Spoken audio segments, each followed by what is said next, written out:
Hello everyone, welcome to my channel. मैं हूं सुमन बीजल और आज हम डिस्कस करने वाले हैं आपका मॉडर्निज्म, द मॉडर्न एज।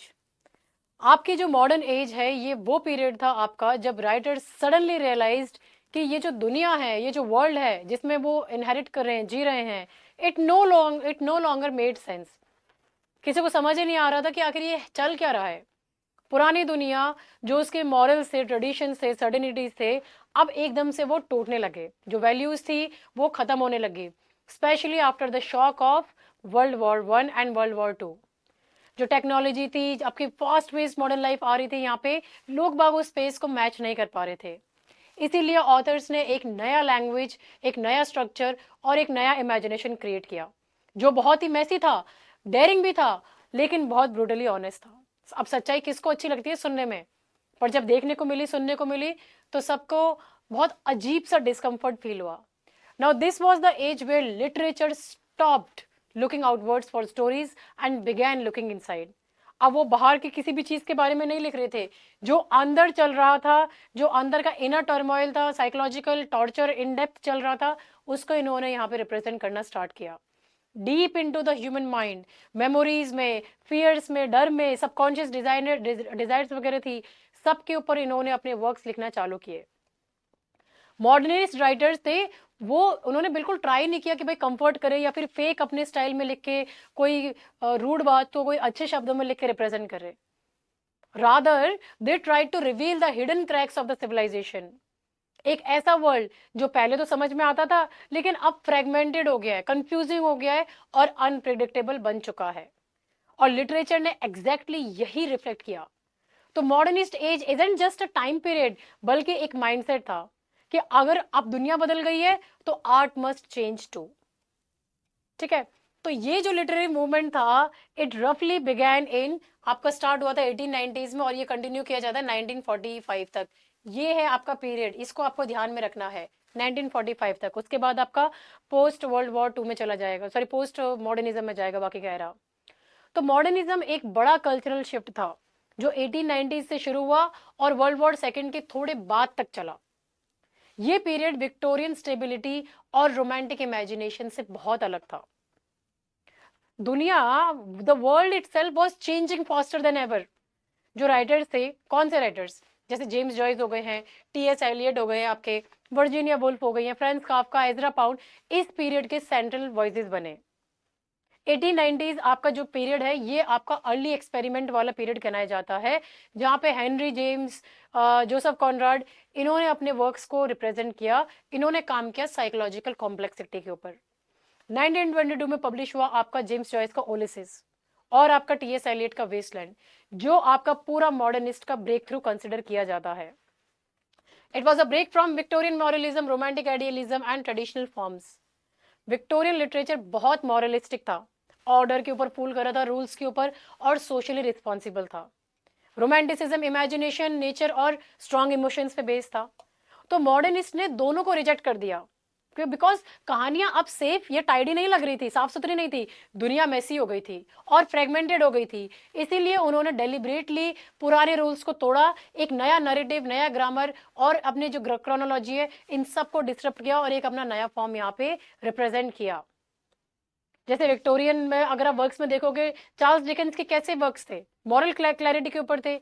तो मॉडर्निस्ट में वर्जीनिया वुल्फ ने, जैसे मिसेस डालोमो में, उन्होंने क्या रिप्रेजेंट किया, कोई क्लियर मॉरल लेसन नहीं है, सिर्फ इनर कॉन्शियसनेस दिखाइए, एक स्ट्रीम ऑफ कॉन्शियसनेस टेक्निक के थ्रू इन्होंने अपने वर्क में अंदर का टर्मोइल बताया है।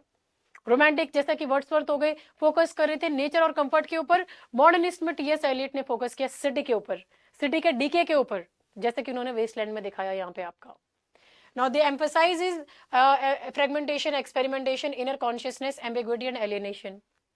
तो मॉडर्निस्ट टेक्स्ट जो आज आप पढ़ते हुए हो, तो वो टूटे हुए पजल स्पीसीज, ऐसा लगता है जैसे पजल को जोड़ रहे हो, एक कहानी यहाँ, एक कहानी वहाँ, अभी यहाँ चल रही है, वहां चल रही है।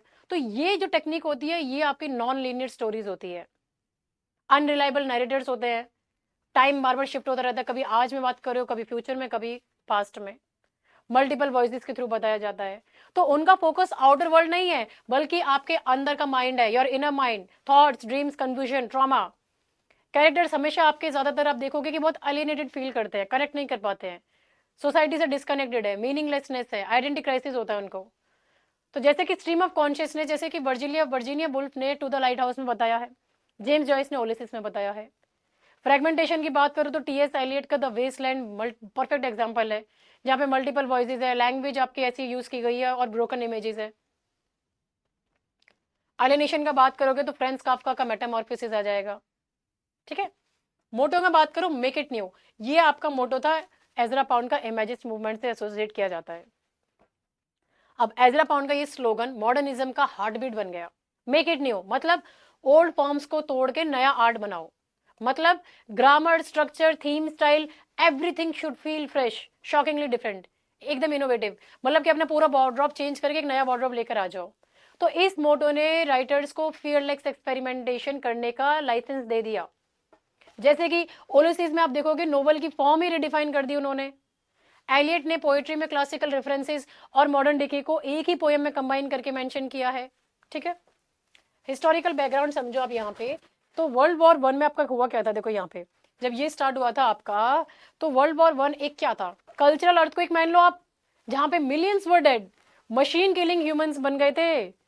सिविलाइजेशन जो था उसका जो घमंड था वो कोलैप्स कर गया था, पुरानी बिलीव्स और अब वो खत्म हो रहे थे, प्रोग्रेस, मोरालिटी, रिलीजन, एम्पायर सब अब डाउटफुल लगने लग गए थे।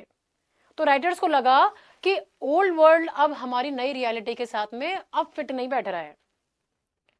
तो जैसे विल्फ्रेड ओवन की जो वॉर पोएम्स अगर आप पढ़ोगे तो उसमें क्या बोल रहे हैं, the old lie dulce et decorum est ना, उसमें बोलते हैं ये वेस्टलैंड में क्या बताया उन्होंने, यूरोप का स्पिरिचुअल रुइन को उन्होंने रिप्रेजेंट किया है ना। इंडस्ट्रियल रेवोल्यूशन का बात करो आप यहाँ पे, तो शहर क्राउडेड हो गए थे, नॉइजी हो गए थे, पॉल्यूटेड हो गए थे, मशीन्स ने ह्यूमंस को रिप्लेस कर दिया था, तो उनकी आइडेंटिटी अब सेकेंडरी बन गई। मॉडर्निस्ट राइटर्स ने इसी रेस्टलेसनेस को, इसी केओटिक एनर्जी को अपने स्टाइल में रिफ्लेक्ट किया। लोगों को अपने ही सोसाइटी में स्ट्रेंजर जैसा फील होने लग गया कि हम तो बिलोंग ही नहीं कर रहे इस जगह पे, अब हम कहाँ जाए। तो एलियट ने सिटी नाइट में जैसे उन्होंने बात की है, प्रेल्यूड्स में जो कैसी बताई है, ग्रिमसी, स्क्रैप्स ऑफ विदर्ड लीव्स, है ना, मेट्रोपोलिस लाइक सेटिंग्स यूज की है जहां पे मैकेनाइज लाइफ के बारे में बता रहे हैं, जो कि इम्पर्सनल थीम्स के ऊपर बेस्ड ऑन है। अभी बात करें राइज ऑफ साइकोलॉजी, फ्रूड, जंग, सबकॉन्शियस ड्रीम्स, रिप्रेस डिजायर्स के बारे में बात हो रही है। तो सिगमंड फ्रॉइड ने दिखाया कि इंसान का जो माइंड है वो सरफेस थॉट से ज्यादा कॉम्प्लेक्स है, जो बाहरी तौर पे दिख रहा है उसके अलावा अंदर डीप में बहुत ही ज्यादा कुछ है इसके अंदर। ड्रीम्स, ट्रॉमास, डिजायर्स सब लिटरेचर का कंटेंट बन गए, मतलब मटेरियल बन गए, मतलब इनके ऊपर वर्क्स लिखे जाने लगे। राइटर्स अब कैरेक्टर्स के अंदर की दुनिया को एक्सप्लोर करने लगे, मेमोरी, उसके डर, उसकी फैंटेसीज। तो इसको बोलते हैं stream of consciousness. Mrs Dalloway, a portrait of the artist as a young man, इसके एग्जांपल्स हैं। फ्रेंड्स काफ्का में आप देखोगे वो आपके साइकी फियर्स को टर्न करते हैं अपनी स्टोरीज में। एब्सर्ड, ड्रीम लाइक इमेजरी उन्होंने यूज की है। टेक्निकल चेंजेस के बारे में बात करें, सिनेमा, रेडियो, ऑटोमोबाइल्स, टेलीफोन्स। अब न्यू टेक्नोलॉजी ने स्पीड भी आपकी फटाफट फटाफट से पता नहीं क्या बन रहा है, स्पीड को इंक्रीज किया नॉइस के साथ में, और भागदौड़ वाली जिंदगी का अब क्या बन गया, ये सब एक आपका ट्रेंड बन गया। तो मतलब ये इन सबको नॉर्मल बना दिया। तो लिटरेचर भी अब फास्ट हो गया, शैटर्ड हो गया और सिनेमैटिक बन गया। सिनेमा ने मॉन्टेक टेक्निक होती है जहाँ पे आपके क्विक कट्स होते हैं उनको इंट्रोड्यूस किया। तो एलियट ने भी पोएटिक मॉन्टेक क्रिएट किए, जैसे कि आपका जो एलियट का वेस्टलैंड है वो सिनेमैटिक कट्स की तरह बताया, अभी ये सीन चल रहा है, अभी ये सीन चल रहा है, अभी दूसरा सीन चलेगा। तो जॉयस के चैप्टर्स ऑफ्टन आपकी मूवीज वगैरह को मिमिक करते हैं, न्यूज, रेडियो, ब्रॉडकास्ट, इन सब के आपको यहाँ पे देखने के लिए मिलेंगे। पॉलिटिकल अपहेवल्स का बात करूँ तो Russian revolution, fascism, economic depression चल रहा था। यूरोप की पॉलिटिकल इंस्टेबिलिटी से भर चुका था उस टाइम पे, रेवोल्यूशंस, डिक्टेटरशिप्स, क्रैशेस सब देख रहे थे। तो अब इससे हुआ क्या, फ्यूचर अनसर्टेन लगने लग गया, उम्मीद तो टूट ही गई थी, बहुत ही फ्रेजाइल लग रही थी। तो ये जो एंजाइटी थी ये मॉडर्निस्ट आर्ट का इमोशनल टोन बन गया आपका यहाँ पे, जहाँ पे डर था, डाउट था, कंफ्यूजन था। जैसे कि W.B. यीट्स का जो पोयम है things fall apart, the centre can not hold, modernist fiction का बता रहे हैं यहाँ पे आपके कोलैप्सिंग फैमिलीज को, कोलैप्सिंग वैल्यूज को, इन सबको बता रहे हैं। फिर बोल रहे collapse of traditional certainties, literature becomes experimental, religion, family, marriage, patriotism, nationalism, सारे इंस्टीट्यूशंस वीक हो गए। तो लिटरेचर ऑल्सो सेड कि if the world has no order why should the story have order. तो experimentations they became the only honest form. अब example के तौर पे देखो, वर्जीनिया वुल्फ के वर्क्स में क्या देखने को मिलता है? No clear plot. James Joyce के वर्क में कोई लीनियर टाइम नहीं है, टीएस एलियट में कोई स्टेबल नरेटर नहीं है, और काफका में कोई मॉरल लेसन नहीं है। तो ये आपके एक्सपेरिमेंटेशन के ऊपर इनके वर्क्स वगैरह इन्होंने प्रोड्यूस किए। सोशल पॉलिटिकल कॉन्टेक्स्ट को समझो तो decline of religious authority, rise of nihilism और स्केप्टिसिज्म।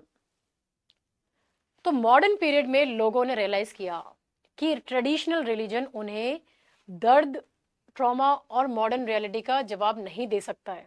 अब जवाब ढूंढे तो कहां से ढूंढे? तो वर्ल्ड वॉर 1 के बाद गॉड विल प्रोटेक्ट अस जैसे बिलीव्स खत्म हो गए कि भगवान तो है ही नहीं, भगवान होते तो हमें बचा लेते नहीं, मिलियंस कैसे डेड हो गए यहाँ पे। So it led to existential questions, spiritual emptiness and moral confusion. इसीलिए मॉडर्निस्ट लिटरेचर में characters often ask what is the point. आपका ये जो निहिलिज्म है, निहिलिज्म का मतलब यही है नथिंग मेक्स सेंस। हम ये जो जी रहे हैं, हम जो काम कर रहे हैं, मैं यहाँ वीडियो बना रही हूँ, आप ये वीडियो देख रहे हैं, ये क्यों कर रहे हैं? हम क्यों कमा रहे हैं, क्यों जी रहे हैं? आखिर मरना ही है इवेंचुअली, तो कर क्यों रहे हैं यहाँ पे? Nothing makes sense.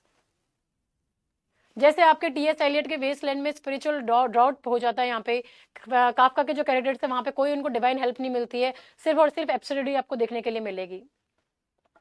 फिर ये बता रहे हैं urban alienation, crowd yet loneliness. शहर बहुत बड़े बड़े हैं, भीड़ भाड़ है, लेकिन इमोशनल कनेक्शन किसी के साथ में नहीं है। It is like almost zero. इंसान भीड़ में होकर भी अकेला फील करता है।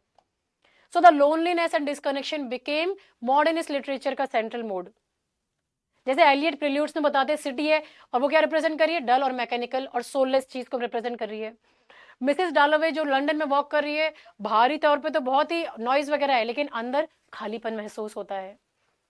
New ideas of identity, gender, sexuality, class. तो सोसाइटी रिजिड रोल्स को क्वेश्चन करने लगी। वुमेन डिमांडेड फ्रीडम और सेक्सुअलिटी बन गया आपका इस टाइम का टॉपिक। क्लास बाउंड्रीज भी शिफ्ट हो रहे थे।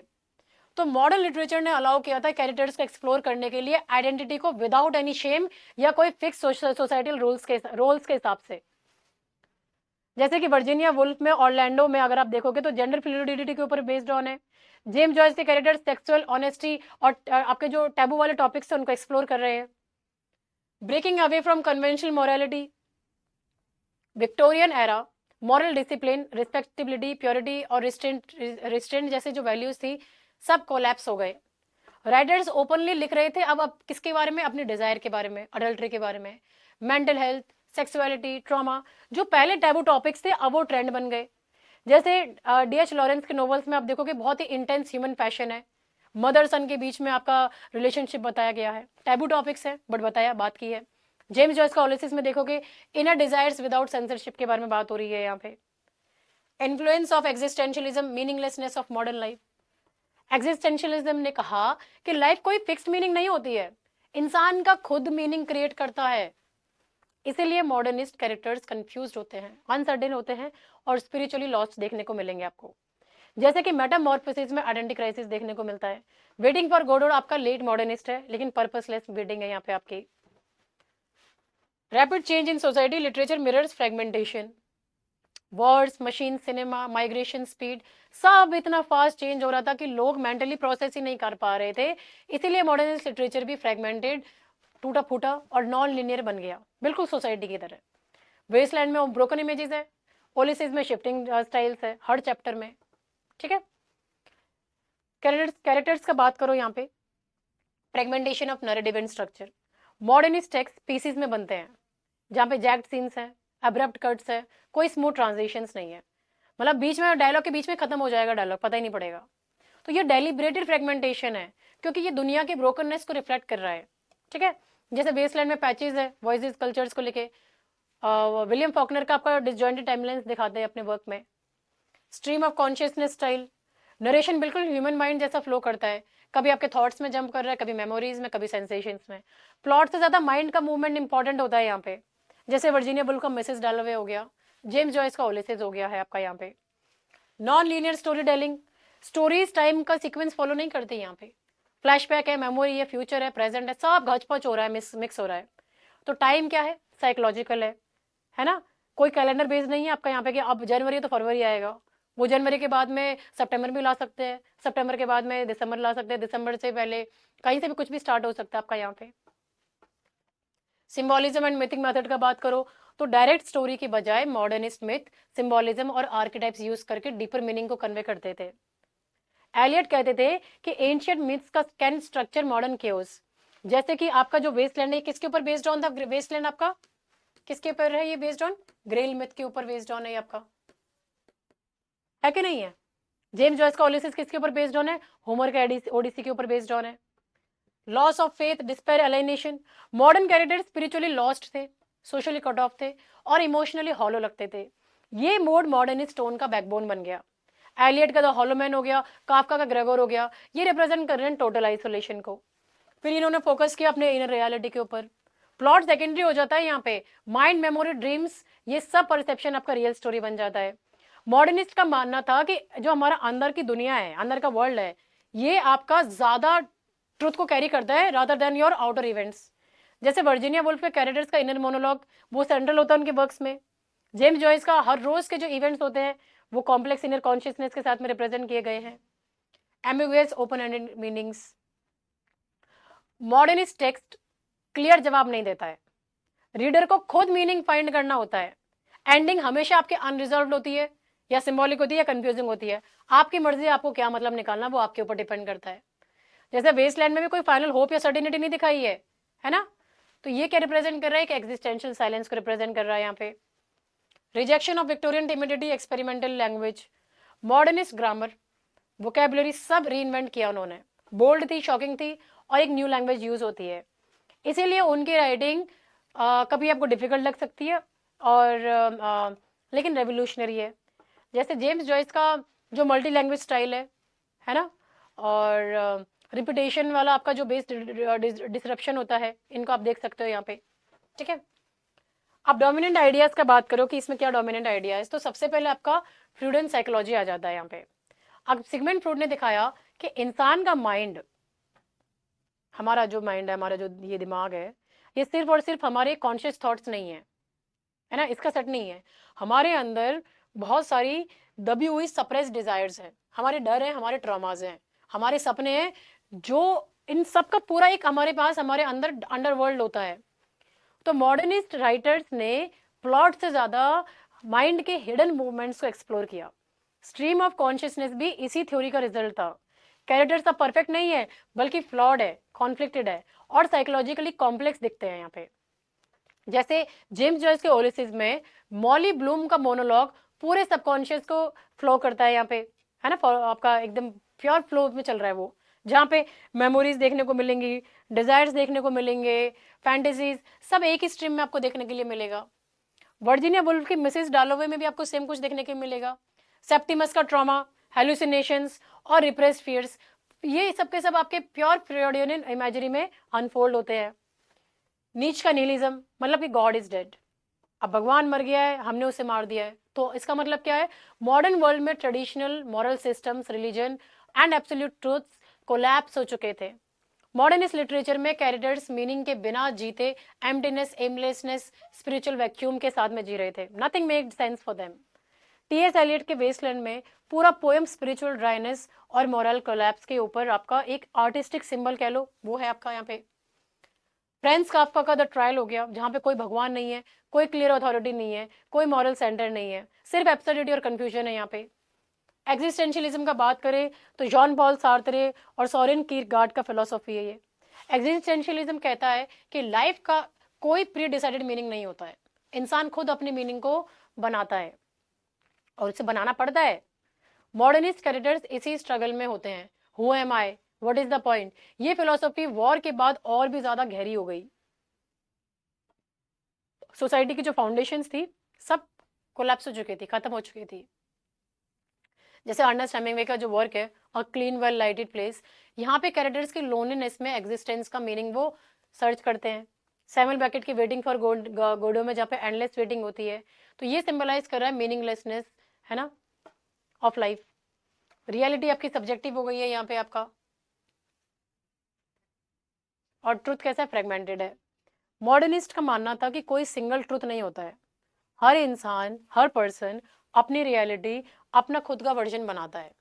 एक्सपीरियंसेस फ्रेगमेंटेड होते हैं आपके, इसीलिए नैरेटिव मल्टीपल वॉइसेस और शिफ्टिंग पर्सपेक्टिव्स और अनरिलायबल नरेटर्स ये यूज करते हैं यहाँ पे। जैसे कि विलियम फॉकनर के the sound and the fury में एक ही इवेंट को 4 डिफरेंट पर्सपेक्टिव से बताया है। तो अब जो सच्चाई है, the truth breaks into pieces. Joseph Conrad के हार्ट ऑफ डार्कनेस में यहाँ पे आपके मल्टीपल लेयर्ड नरेटर्स हैं जो आपकी एम्बिग्युइटी रियलिटी को क्रिएट करते हैं। और ट्रूथ कैसा है, एल्यूसिव है यहाँ पे। मॉडर्न लाइफ क्या रिप्रेजेंट कर रही है आपके यहाँ पे, ये केओस को कर रही है। मॉडर्न जो वर्ल्ड था वो speed, war, machine, cities, industrial noise, इन सब से भरा हुआ था। लाइफ अब बहुत ही अनप्रिडिक्टेबल और केओटिक चल रही थी।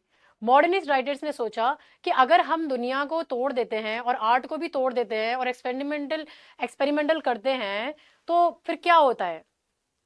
ये हमारा स्टाइल भी ऐसे ही, जैसे दुनिया हमारी केओटिक है, मैसी है, वैसे ही हमारा लिटरेचर भी मैसी होना चाहिए ना, केओटिक होना चाहिए। तो इसीलिए पोइट्री और नॉवेल्स को भी इन्होंने कैसा स्ट्रक्चर दिया, टूटा फूटा, केओटिक, शैटर्ड, एब्रप्ट, है ना। तो ऐसा उन्होंने इसको एक इफेक्ट दिया यहाँ पे। जहाँ पे एलियट का वेस्टलैंड देखोगे तो वॉइस, लैंग्वेज में सब मिक्स है, जम कट्स है यहाँ पे। तो ये डायरेक्ट रिफ्लेक्शन है आपके कल्चरल केओस का यहाँ पे, ठीक है। अब आप लैंग्वेज का बात करो तो स्ट्रीम ऑफ कॉन्शियसनेस डिस्कस कर चुके हैं। इंटीरियर मोनोलॉग्स में इसको बताया गया है। मिथ वगैरह यूज किए जाते हैं, इमेजिज्म यूज हो रहा है आपका, क्लैरिटी, प्रिसाइजेशन वगैरह इन सबके साथ में आपका इसको यूज किया जा रहा है यहाँ पे आपका, ठीक है। और एक्सपेरिमेंटल सिंटेक्स, ब्रोकन सेंटेंसेस आपके यूज किए जा रहे हैं यहाँ पे आपका।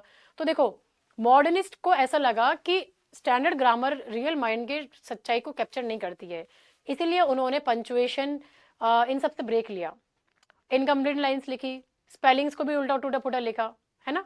तो जैसे आपके जेम्स जॉयस ने कुछ वर्ड्स इन्वेंट किए थे मिक्स लैंग्वेज में, रिवर रन हो गया, पास्ट इवेंट एडम्स हो गया यहाँ पे। गर्ट्रूड स्टेन ने आपके रिपीटेटिव सर्कुलर सेंटेंसेस यूज किए, अरोज अरोज अरोज, इस तरह के, ठीक है। Juxtaposition instead of logical continuity. Modernist text often relate करते हैं सीन्स को साइड बाय साइड रख के, है ना, लेकिन कोई एक्सप्लेनेशन नहीं देते हैं। तो रीडर को अपना कनेक्शन खुद ही बनाना होता है। जैसे वेस्टलैंड में लंदन क्राउडेड है, टैरो कार्ड्स है, मिथिक फिशर किंग है, पब है, गॉसिप है, सबको ऐसे एकदम से अब्रप्टली प्लेस कर दिया है यहाँ पे। एजरा पाउंड के काउंटोस है जहाँ पे चाइना, इटली, मिथ, इकोनॉमिक्स, सब बैक टू बैक इमेजेस है यहाँ पे। अब करते रहो अपने हिसाब से अपने उसको relate. Pre words in poetry use की गई है, मल्टीपल पर्सपेक्टिव्स इन नरेशन को यहाँ पे आपका दिया गया है, मल्टीपल पर्सपेक्टिव्स। तो ये नोवेल का एक ही इवेंट को डिफरेंट कैरेक्टर्स के व्यू पॉइंट से दिखाते हैं यहाँ पे। तो ट्रुथ कैसा हो जाता है, फ्रेगमेंटेड हो जाता है यहाँ पे आपका। जैसे विलियम फॉकनर के वर्क में the sound and the Furies में 4 नरेटर्स हैं यहाँ पे, सेम स्टोरी को 4 नरेटर्स ने 4 पर्सपेक्टिव से बताया आपका, ठीक है। मेजर जॉनरे का बताओ यहाँ पे, तो पहला आता है आपका मॉडर्न नोवेल हो गया आपका, जो कि आपका साइकोलॉजिकल नोवेल है। प्लॉट सेकेंडरी हो गया इनमें, inner life, memory, trauma, identity primary, ये सब है आपका। कैरेक्टर्स की साइकोलॉजी स्टोरी का शेप करती है यहाँ पे।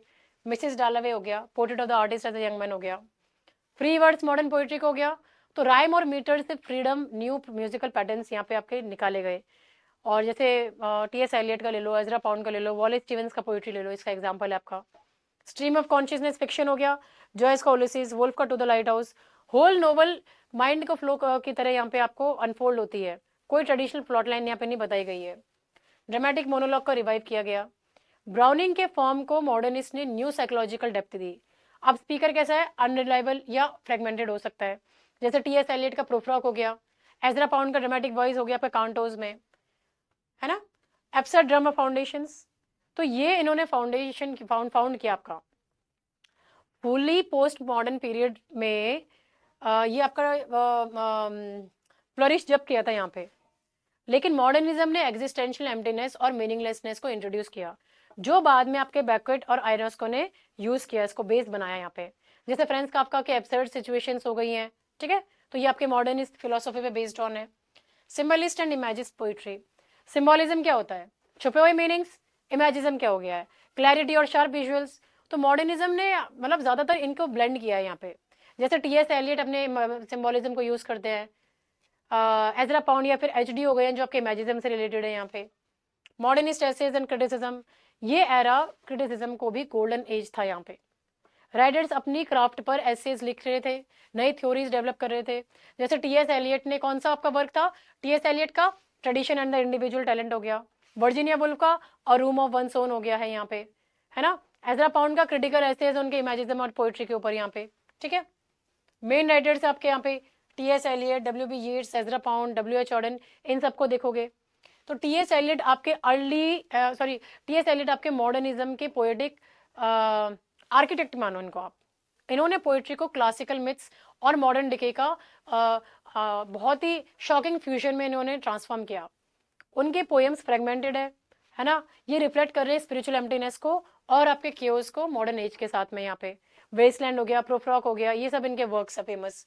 डब्ल्यू.बी. येट्स ये आपके अर्ली रोमांटिक मिस्टिसिज्म से शिफ्ट होके लेट करियर में प्योर मॉडर्निज्म एंजाइटी में प्रॉफिट बन गए थे। इनकी पोइट्री में political upheaval, violence, spiritual collapse और सिविलाइजेशन के ब्रेकडाउन का स्ट्रॉन्ग टोन दिखाई देता है। उनका सिंबॉलिक सिस्टम है जहाँ पे गायर्स, बाइजेंटियम, प्रोफेसी, ये सब मॉडर्न दुनिया की जो कंफ्यूजन है उनको एक मिथिकल लैंग्वेज में एक्सप्रेस कर रहे हैं।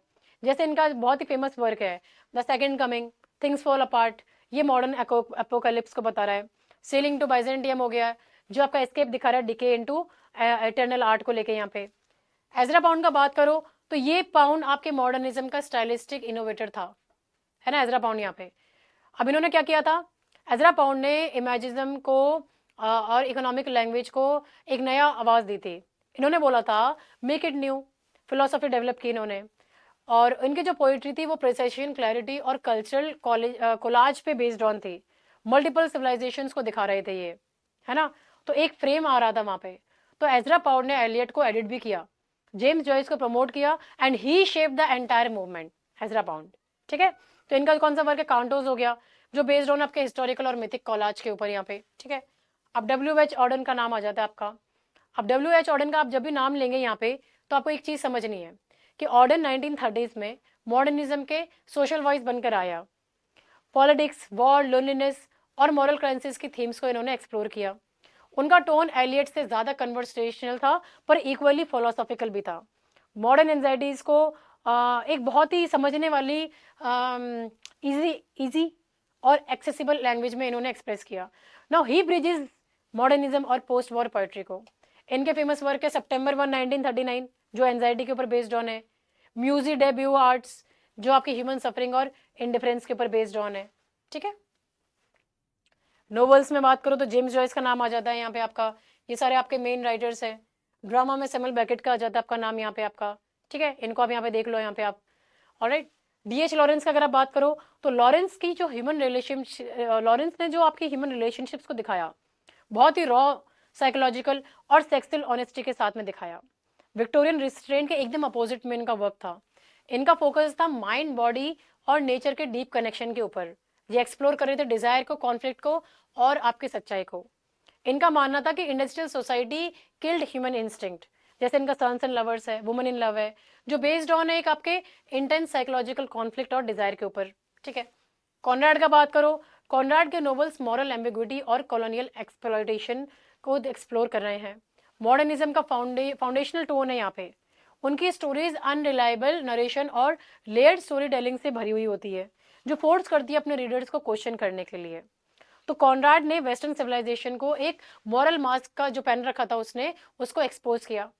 क्या एग्जांपल है जोसेफ कॉनराड के वर्क के, हार्ट ऑफ डार्कनेस हो गया जो कॉलोनियल इविल और साइकोलॉजिकल हॉरर को दिखा रहा है। फ्रांज काफ्का का मेटामॉर्फोसिस, काफ्का मॉडर्निज्म के एग्जिस्टेंशियल विजनरी है। उन्होंने ऑर्डिनरी लाइफ के नाइटमेयर को एक एब्सर्डिटी में कन्वर्ट किया। उनके कैरेक्टर्स हमेशा फंसे हुए होते हैं सिस्टम में जहाँ रूल्स, अननोन, लॉजिक एब्सेंट होता है वहाँ पे और आइडेंटिटी आपकी अनसर्टेन होती है, ठीक है। तो आपका जो मेटामॉर्फोसिस वर्क है जहाँ पे एक आदमी क्या बन जाता है, कीड़ा बन जाता है, इंसेक्ट। तो एलिनेशन मेटाफोर यहाँ पे यूज किया हुआ है। सैमुअल बेकेट का आ जाता है आपका यहाँ पे। तो ये बेकेट ने ड्रामेटिक फॉर्म को कंप्लीटली डिसमेंटल किया, प्लॉट, सेटिंग, कॉन्फ्लिक्ट सब मिनिमल कर दिया। उनका ड्रामा ह्यूमन हेल्पलेसनेस और मीनिंगलेसनेस को एंडलेस साइकिल को शो करता है। वो मॉडर्निस्ट एग्जिस्टेंशियल डिस्पेयर के प्योर एब्सर्डिटी में कन्वर्ट किया उन्होंने। वेटिंग फॉर गॉडोड आपका एग्जांपल है जहाँ पे वेटिंग को कैसे बताया है, as the meaning of life बताया है यहाँ पे, ठीक है। मेजर वर्क्स है ये इनके यहाँ पे आपके जिनको आपको ध्यान रखना है आपके एग्जाम में यहाँ पे, ठीक है। थीम्स आपकी ये सारी की सारी themes, isolation, loneliness, loss of faith, anxiety, fear, breakdown, futility of modern life, search for life, time, memory, consciousness, mechanisation of society, ये सारी की सारी आपकी मेजर थीम्स है जिनको आपको यहाँ पे देखना है और आपको रीड करना है। सब हम डिस्कस कर चुके हैं यहाँ पे, ठीक है। नेक्स्ट आ जाओ। अब इसका इन्फ्लुएंस क्या रहा था आपके अर्लियर मूवमेंट्स के ऊपर, अगर आप देखोगे यहाँ पे क्या इन्फ्लुएंस रहा था यहाँ पे, तो सबसे पहले आपका इन्फ्लुएंस आता है यहाँ पे रियलिज्म के ऊपर। अब रियलिज्म के क्या देन थे यहाँ पे, it led to the attention to real life. इसका क्या मतलब हुआ यहाँ पे, तो रियलिज्म जो आपका हर दिन का था लाइफ था वो डिस्क्राइब करते थे मॉडर्निस्ट, उन्होंने इसी को कंटिन्यू किया लेकिन ऐड किया साइकोलॉजिकल डेप्थ और फ्रेगमेंटेशन के साथ में, ठीक है।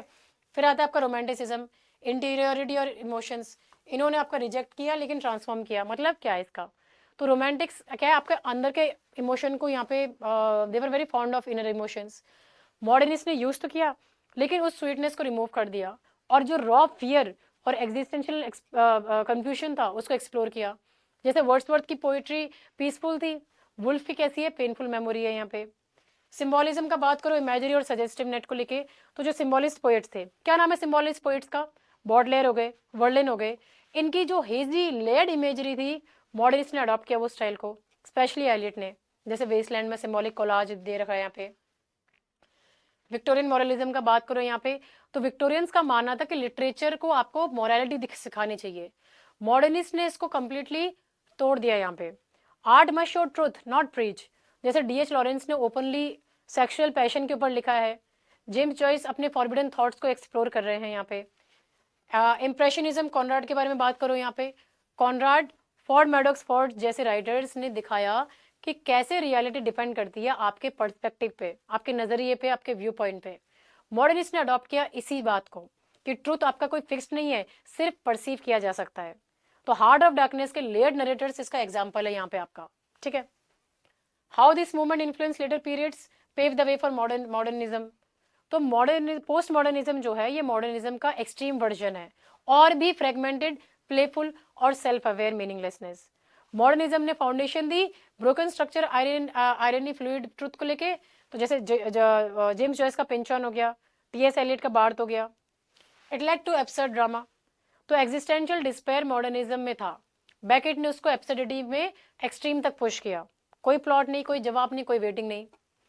Influence psychological and existential fiction, modernist ने दिखाया कि रियल ड्रामा माइंड के अंदर होता है ना। जैसे मॉडर्न फिक्शन मुराकामी के, एल्बर्ट कैमस का ये ट्रेडिशन इन्होंने कंटिन्यू किया था यहाँ पे। तो कैमस का जो स्ट्रेंजर है ये आपके मॉडर्निस्ट एग्जिस्टेंशियल टोन को इनहेरिट कर रहा है। Free words poetry became main stream, deep impact on cinema, non linear narratives, ठीक है। तो ये आपके सिनेमा में भी ये सेम स्टाइल आ गया आपका। जैसे कि आपने इंसेप्शन मूवी देखी है ना यहाँ पे, या पल्प देखी है, या साथिया देखी है, तो ये सब के सब आपके मॉडर्न स्ट्रक्चर के ऊपर बेस्ड ऑन है यहाँ पे, ठीक है। अगर आप कंपेयर करोगे मॉडर्निज्म और विक्टोरियन को, तो विक्टोरियन लिटरेचर कैसा था, मॉरल, ऑर्डरली था, और मॉडर्निज्म कैसा है, ब्रोकन है, कंफ्यूज्ड है ना। तो ये आप देख लो, मॉडर्निज्म वर्सेस रोमांटिसिज्म में मॉडर्निस्ट कैसा, क्योस, एलियनेशन, डाउट है यहाँ पे, रोमांटिक, नेचर, हार्मनी, इमोशन होते थे मेन थीम्स। इनको आप रीड कर लो यहाँ पे, ठीक है।